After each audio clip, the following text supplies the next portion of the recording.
Ang kasikatan ay nagbibigay ng liwanag sa entablado, ngunit hindi nito napapawi ang bigat na dala ng tunay na buhay. Sa likod ng mga ngiti sa kamera at palakpakan ng madla, may mga pusong tahimik na lumalaban.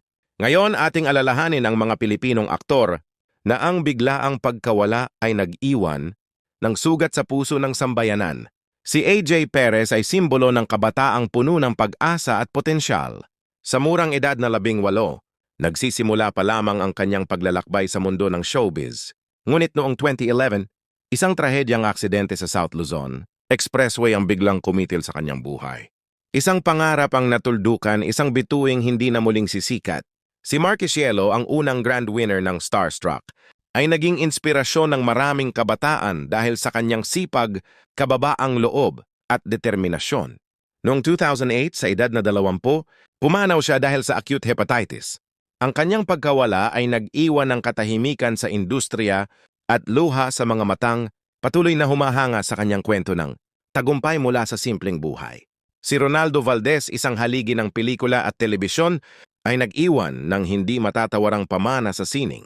Noong 2023, ang kanyang pagpanaw ay idineklarang suicide, ay ang trahedyang ito ay nagmulat sa marami tungkol sa tahimik na laban ng kalusugang pangkaisipan, isang laban na madalas hindi nakikita kahit ng mga taong akala natin ay matatag at walang pinagdadaanan.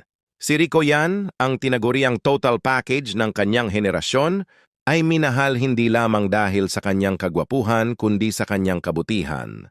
Noong 2002 sa edad na 27, siya ay biglang pumanaw dahil sa acute hemorrhagic pancreatitis habang nagpapahinga sa Palawan. Sa isang iglap, tumigil ang kanyang mga pangarap at nanahimik ang mga pusong umaasang makita pa siyang muling ngumiti sa telebisyon. Hanggang ngayon, nananatili ang kanyang alaala sa bawat tagahangang minahal siya ng totoo. Ang kanilang mga pangalan ay hindi lamang mga alaala ng trahedya, kundi mga paalala ng pagiging tao. Sa likod ng bawat palakpak ay may pagod, sa likod ng bawat ngiti ay may luha. Naway magsilbi ang kanilang mga kwento bilang paalala na pahalagahan ang buhay, makinig sa isa't isa at magbigay ng malasakit dahil minsan, ang pinakamabigat na laban ay tahimik na nilalabanan.